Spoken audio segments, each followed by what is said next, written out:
You are listening to Let's Go JoJo, the weekly JoJo's bizarre adventure podcast from Dynamite in the Brain and Secret of the Sailor Madness. On today's show, we have Niall Flanagan. Holy shit! Anthony Askew. Hello. Dwayne Maloney. Oh my god! And me, Brian Smith.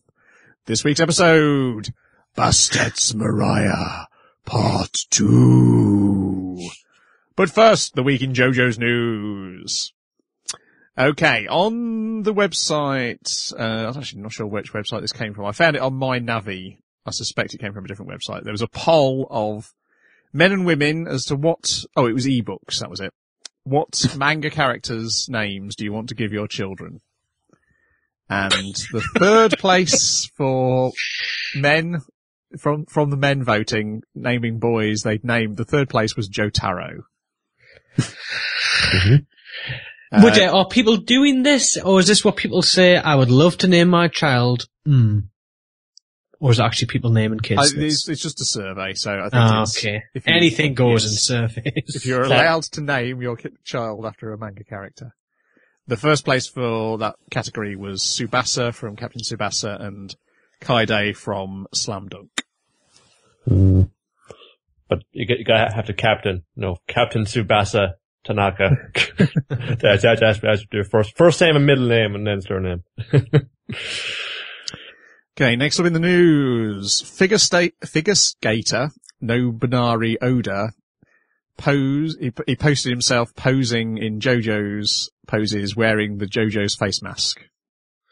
Oh, awesome. I'll stick a link up to that in the show notes. The next issue of Ultra Jump comes with a Iggy and the Fool can badge. What badge, sorry? A can badge. A badge for like a drink can? Yeah. No, I think it's just what they call tin badges. I do believe, yes. Which makes me wonder, because it also had a Iggy phone strap thing, didn't it, a few weeks ago? Mm-hmm. Is Ultra Jump just the Beano for men? Grown up Beano. I don't think that's true. I mean, like, next week they got, like, refreshers, but I don't think that's... Stolen off the front in a newsagent. A kid who was hungry after school. Well, that's why they put them all in plastic bags now, don't they? Good thinking. Yeah, what else is an Ultra Jump? Yeah, I was just wondering what else you could have. Series running Ultra Jump, currently. Bastet, I think, is there still. Terraformers, yeah, you could have a Terraformers water pistol. No, it would be like, you get one of those, like, rubber beetles, no, it's full of goo, and you squirt it out. That's it. Stay on team, yeah.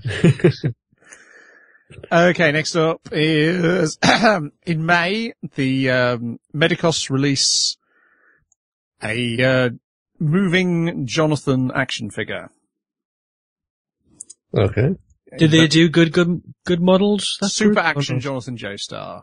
Yeah, they do like the best ones, I think. The best JoJo's ones. £27.19 on Hobby Link Japan. That's cheap. It can't be a good model. And he comes with his sword. Good. The sword of luck and pluck. That's the boy. And the sheath. It sheathes as well. It came in a sheath, huh? That's how much detail it has.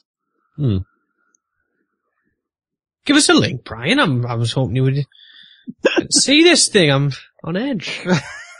No, Sophie, I thought it for the show notes. Oh. No, okay. So, that sounds really cheap. I already found it. I'll be the judge of this. You be the judge. Looks pretty good, actually. It is good. Yeah, I'll accept that. That's a bargain.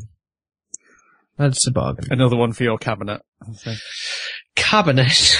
I thought you were getting a cabinet for all these figures you've been buying. No. They're going to be on a shelf when I can afford to buy a nice glass shelf to go across the top of the desk. It's going to look lovely. Mm-hmm. Sword Art Online, JoJo's, Space Dandy. It's going to look great. And then the last bit of JoJo's news I've got is Reko Choku had a poll of winter anime, which was the most popular and JoJo's was 7th.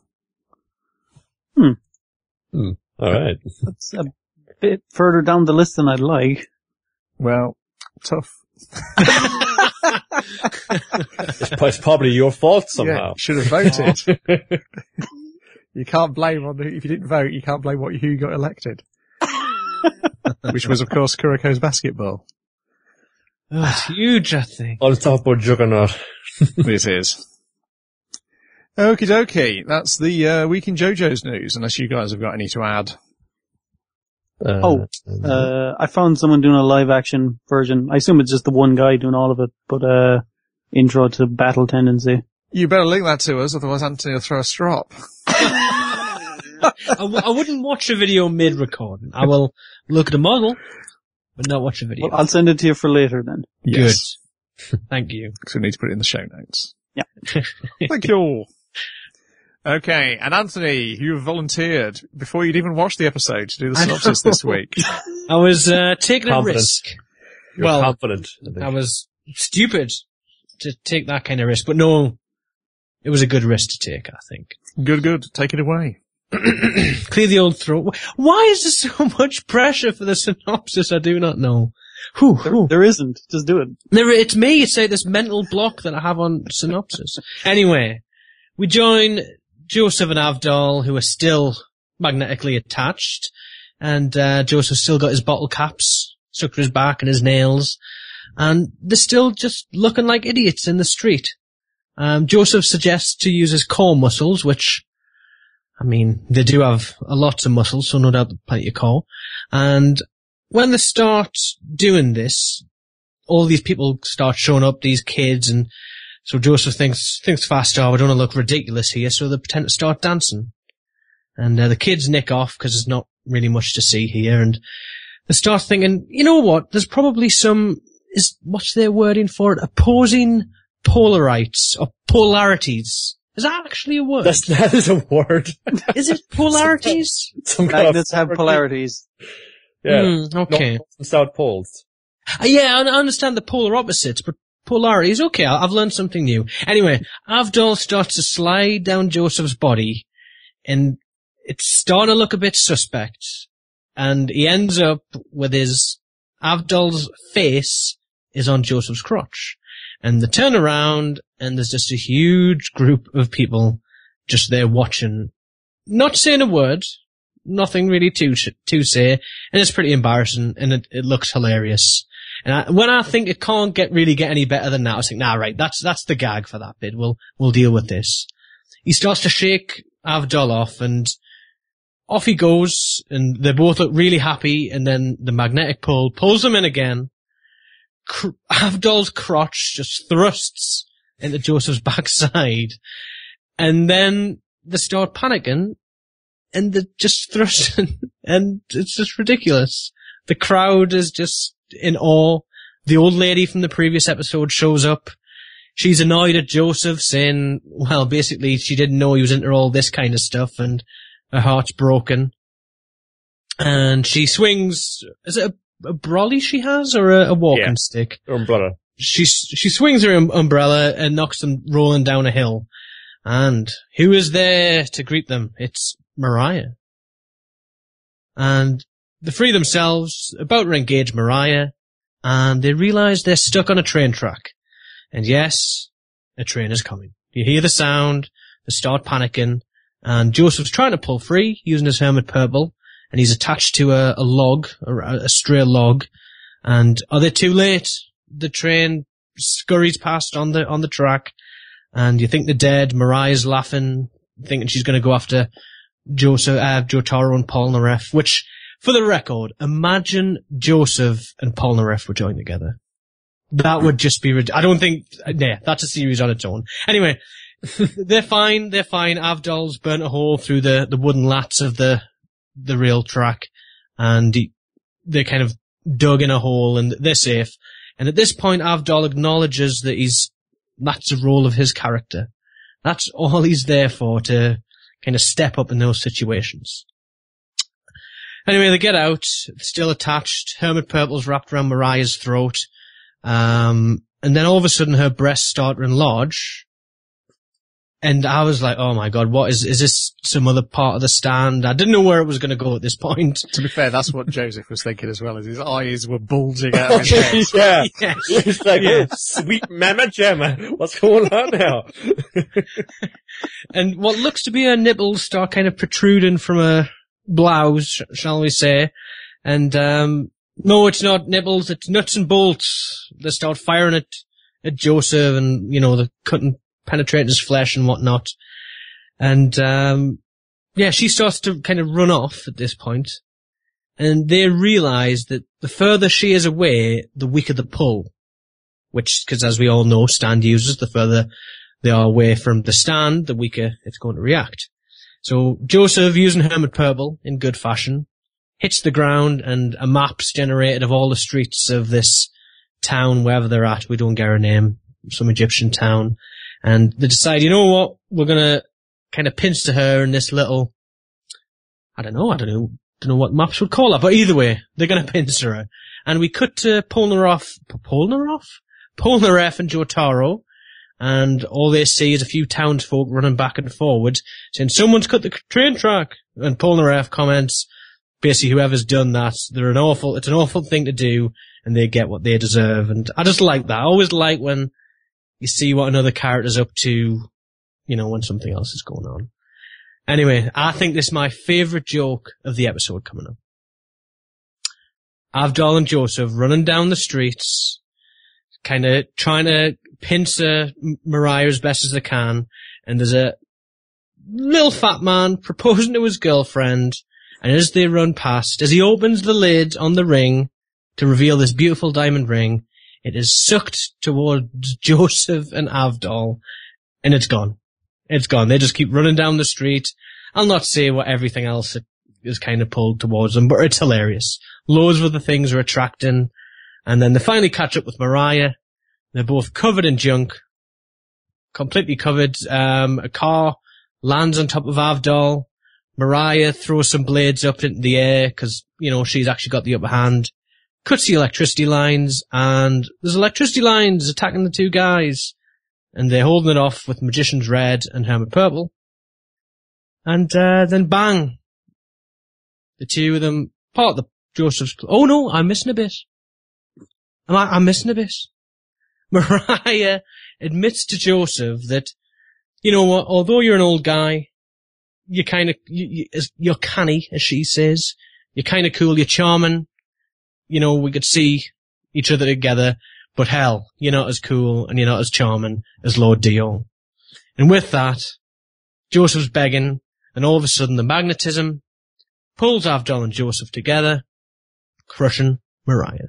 Well, to be fair, he was giving her a chance not to be crushed. I guess so, because it was obviously their plan. Yes. From the off. He obviously couldn't tell her that because otherwise she'd be letting it on the plan. But yes, if she'd listened to his begging, she wouldn't have got crushed. But alas, she is crushed, her bones are broken, but she's still alive. She is still alive, we presume. Well, I guess we get her status report at the end. It is, yeah, broken bones. Every bone in her body. All her bones are broken. And she's retired from doing whatever she does, and she's been admitted into hospital, so at least someone's nice around that area. And that concludes the episode with, I'm hyped, Jotaro and Polnareff decide after all this time they should probably go and look for Avdol and Joseph, and then, is it Alessi or Alessi? Alessi shows up, and I don't know what his stand is, but I'm presuming something with shadows. And I think it was a cracking episode. I've not laughed that much at two guys thrusting at each other in a long while. It was great. It was great. Yeah. Go ahead, take it away. What do you think? It's kind of like escalating a bit on the I guess the carry-on antics they were doing last episode. I can't get enough of that stuff. Don't get me wrong, I love fighting, but I love those two frolicking around and faffing around in Egypt. It's great. Like, it is nice to see Joseph, like, just be really, really awful at a lot of things, and Avdol being like, I'm a cool guy. I don't want to do so this. Embarrassing. Like, I don't want to live anymore. No. Like, Joseph, like, these people are looking at us. I know. We'll pretend to be two grown men dancing in the street. And Avdol's like, yeah, dancing in the street is the best. This is the worst plan. Isn't that right, Avdol? Yeah, it is. And they spend a considerable amount of time just like trying to pull themselves apart with a fence. Or it's just like, it's really mundane kind of small problems. Like Maria is just, she's not trying very hard. I mean, like, obviously she stood across from a set of train tracks from him. And that kind of thing, and obviously filled her bra with nuts and bolts, which must be very uncomfortable, but she's not really very actively trying to kill them. She's like, I think her tactics are quite strategically sound. I think she has a better plan than some of the previous stand. She has kind of different things lined up. She knows her stand. And it's a shame that, well, it's not a shame because I don't want the good guys to die, but from her side of the things, the train track's a good plan, I think. It was nice to see, Joseph also go, it's like, Avdol, just cut the tracks with Magician's Red, and he's like, I'm not gonna do that, a lot of people will die in a train crash. And Damn, you're right. Yeah, it was kind of like, Joseph, that's kind of a dick move. We gotta destroy Dio, no matter the cost. The blood would be on his hands, not ours. Yeah, Joseph has a lot of really great, bits in this. And I do like Maria going like, you're pretty sexy for an old dude. It's a pity your stand sucks. And he's like, yeah, what can I do? I can make maps in the dirt. That's about it. Oh, when he made the map of the town as well, it had like a little pebble moving along. Like it was a real-time map of where Mariah was in relation to them. That was pretty cool. Oh. Joseph just started invented GPS. That's how he became a billionaire. There you go. I feel like Joseph is now secured as my favourite character now. Oh. I love Jotaro, don't get me wrong. Like, when there's action afoot, I want him to be there. But I don't know, Joseph, he was rocking it last season, he's doing it this season, he's great. So I will welcome more antics like this. I don't suppose we'll get that much more. Or will we? What's coming up? Well, there's like a... I was going to say, did you watch the trailer for next week, Anthony? I did, but there's not a great deal to take from it other than... Polnareff as a small child. Oh. You didn't cop that? Did you not notice that? I've seen like a young boy... Well, and they keep talking about, do you want to go to the bathroom, little boy? And it's like, that's Polnareff then. It could have been a flashback. You don't know that. Where he had exactly the same was. haircut and exactly the same earrings. Well, hasn't changed much over the... Okay. Oh god, this is gonna be great. Oh. So who is Alessi based off? What's... Well, we forgot to mention last week that obviously Mariah is... Mariah Carey. Carey, yes. Yeah. Let's see then. We'll get more into him next week, but I'm not sure. I think there's some like race car driver called Alessi because like his name comes up again in a different context and with a different. Apparently, the Alessi brothers, an American pop duo. Okay. Okay, right. Yeah. Also, I guess ahead of time, Alessi is voiced by Masaya Onosaka, aka Vash the Stampede from Trigon. Oh, nice. Oh, wow. And many other things. And like, well, things I have seen him, it also, I can come on to, aka Kid Muscle from Ultimate Muscle. He's Isaac in Bacano. From? Apparently, he was also the voice of Robert E.O. Speedwagon in the JoJo's Bizarre Adventure Phantom Blood video game. Oh, and there goes my voice, getting increasingly shot. With that, it's gone. Help me. Stan's taking my voice. Been strangled by spectral vines. What else happened this week? I like when Avdol and Joseph are stuck on a train track, and it's like, oh, don't get hit by a train. No, like plan used couple to grab onto the fence post and pull herself away. It didn't work out. What are we gonna do? And then they, after all, like blast a hole, like, under the track, so, this sort of can go It's still down. attached to the track, so. And he is so happy. He's like, haha, yeah, that's the old Avdol I know and love. Back to the old cutting plants. I know this, like risque business we do up there on the hill. That's right. Do you think that the kids that were watching them be the gayest JoJo has ever been, up by that fence? Do you think they were just looking on the train and was like, what the hell are they doing now? Because at one point they're just balancing on one leg on a train track while a train is coming, and it's like, what are they doing? I hope that group followed them around town. They've seen everything that happened. You gotta see this, because they called some of their friends, like, you gotta see these two weird dudes just dancing in the street. Oh my god, what are they doing now? But not a lot happens in this town, so they gotta get their entertainment like where they can, I mean, like, a lot happened today. I mean, like, the train got the tracks cut on it. There was two really weird gay men earlier on. Let's see what else happened. A woman was crushed by random junk in the middle of the street. Presumably across Egypt, there's been reports of beautiful women going missing. As Dio has to be constantly fed. That's true. It's been a busy day in this town. Why do it gotta be women, though? Oh, I guess Dio's not gay or anything. Well, that's what we've seen. We've only seen the beautiful women. I mean, like, he nearly turned Avdol, so. And Cacion. That's true as well, yeah. And, who else was being on? Pulver. Oh, fun, Endul. It was also, it's like, oh man, he is like sexy Jesus. Yeah. I don't think Joseph should have been that insulted by saying that. It's like, you're handsome, but you're not Dio handsome. I mean, like, he turns straight people, so. He just can't turn it off. He's so gay, it's evil. To be fair, Joseph's reply should have been, that's only because he's got my grandfather's body. It runs in the family. Oh! Drop the mic, get out. Nice. I miss Mariah, I think she would, I mean, you can never expect a long life for some of the stand users, but. Well, I mean, like, I like her. I think her rating for her plug stand, it's really, like, low in terms of developmental potential. It's like, what do you do with a plug? It's like, once you know it's a plug, it's just like, yeah, just stay away from sockets, you'll be fine. I, for one, will miss her grotesque faces she pulls whenever she gets angry. Those are pretty good.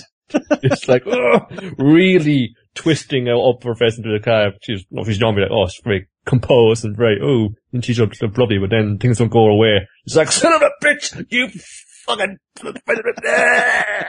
really twisting it up in rage. And they're funny. Oh crap, what was her laugh again? She, was her like, kind of, yeah. Not the weirdest laugh we've had yet. No. But, yeah. Well, where's the weirdest laugh? I think we'll probably go for, I guess Boingo. Whichever one was the kid in that duo. It's like, I think it was Boingo. You could never quite get it there, yeah. What do you want to know what laugh sounds like? I think the clown one, what was the one voiced by Pikachu? Let it go! I'm sure that had a weird laugh as well. Manish Boy. Mm. Yeah. Mm. Good times. All the great laughs. Yeah. In JoJo's. And all before breakfast. Yeah, geez, they haven't had breakfast yet. They're just out of bed. This has happened, already. Geez, if I haven't had a cup of tea, like, I'd be useless. A plug would totally catch me. All this has been going on. They've been like, two of them close to death, almost getting crushed by vans and trucks and, junk being attracted to them. And then the day is saved and just like, get up, brush themselves off. Avdol fixing his hair in the wing mirror of the wrecked truck, and they're like, okay, put the hat back on. Avdol, look good something to eat? Yeah, sounds good to me. It was nice of, Joseph and Polnareff and Iggy to finally go, it's probably an enemy stand. I realize we're just waiting downstairs for them to come down for breakfast, but it's probably an enemy stand has delayed them. It's like, yeah, just assume it was an enemy stand user. Well, also I'm getting really hungry here, so. Yeah. Any excuse, I suppose. I hope they're not dead, because I'm going to have to remember that at the next convention when I'm waiting for someone to get changed in the hotel. Time is pressing on. It could be a stand use. Enemy stand user. The card represents the blue eyes white dragon attached to the hotel room. So stay away from reflective surfaces. Stay away from plugs. Don't pick up any cool looking swords. That's not going to you with me. At a convention. Oh, Jesus. Plugs are nice at conventions. That's my knee bone, where he's always switching plugs off when he's on patrol. The Western electricity also could just like allowing. You're just like, must be open the door and inviting in enemy stand users. What are you thinking? Yeah, I'm looking on Tumblr and it's mostly homoerotic pictures of Avdol and Joseph this week, and also pictures of Mariah's breasts growing. But someone also has pointed out that when we first meet Joseph in his first arc, not when we first meet him, but early on, he's being beaten by his grandmother with a umbrella, and how it's come full circle now that he's being beaten by another old lady with an umbrella. He's like 70 years old, he's still getting this shit. Well,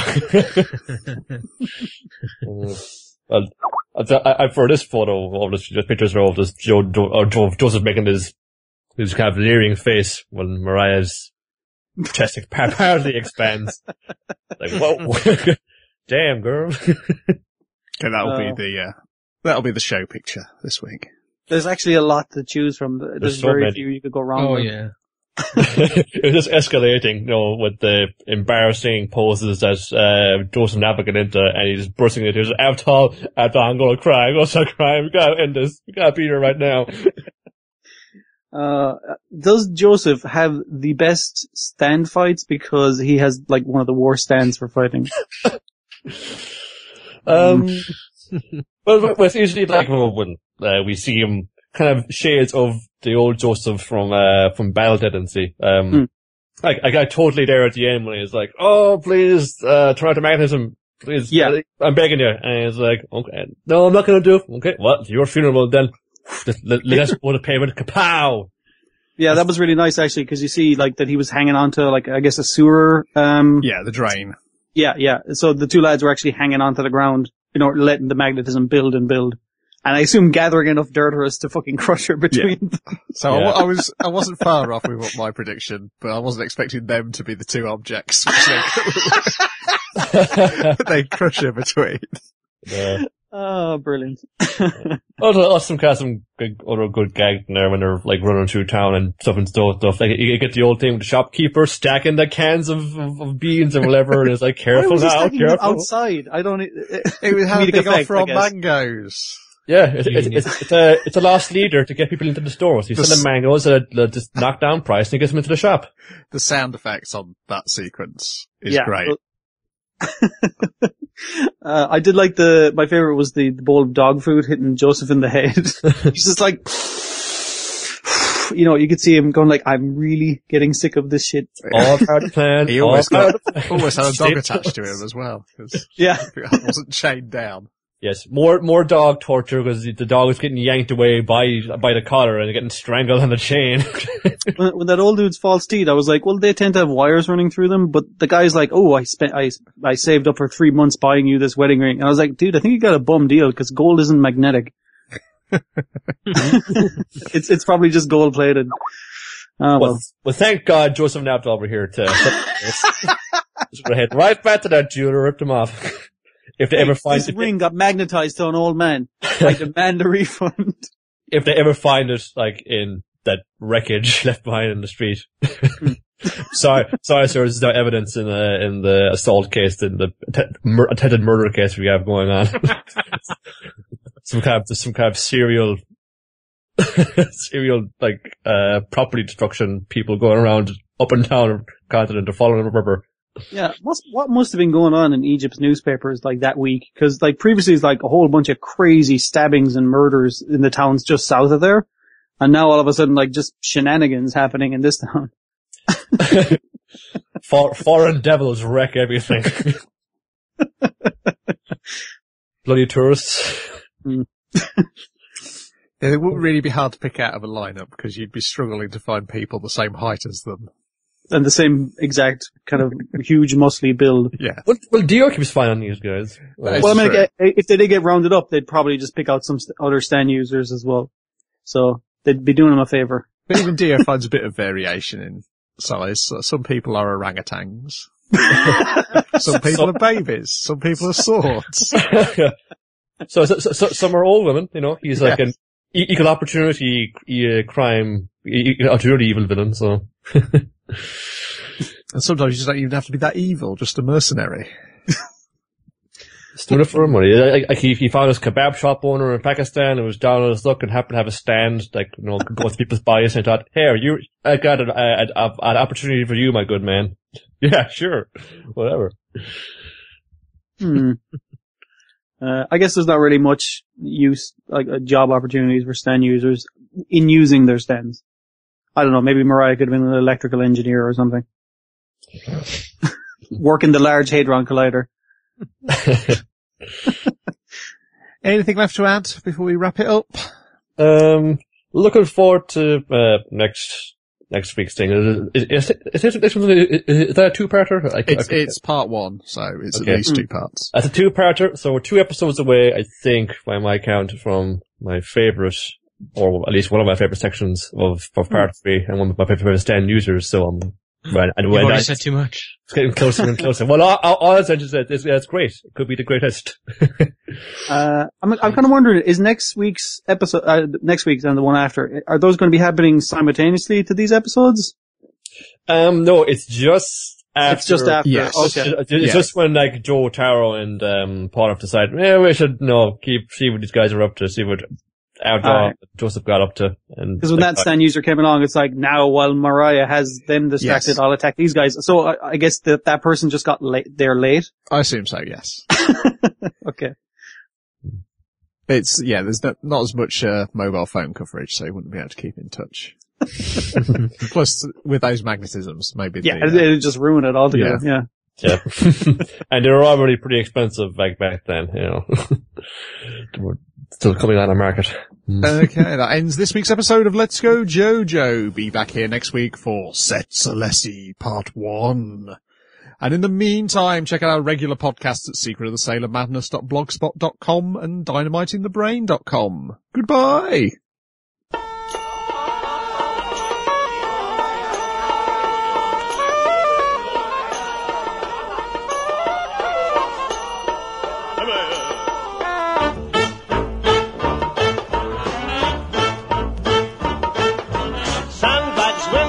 Camels with the hump, fat girls, thin girls, some a little plump. Slave girls sold here 50 bob a lump in the old bazaar in Cairo. Brandy, shandy, beer without a froth, braces, laces, a candle for the moth. Bet you'd look a dolly in an old loincloth in the old bazaar in Cairo. You can buy most anything, thimbles, fat cows, a little bit of string. You can purchase anything you wish, a clock, a dish, and something for your Auntie Fanny. Harem, scarum, what do you think of that? Benny, striptease, dancing on the mat. Oompa, oompa. That's enough of that in the old bazaar in Cairo.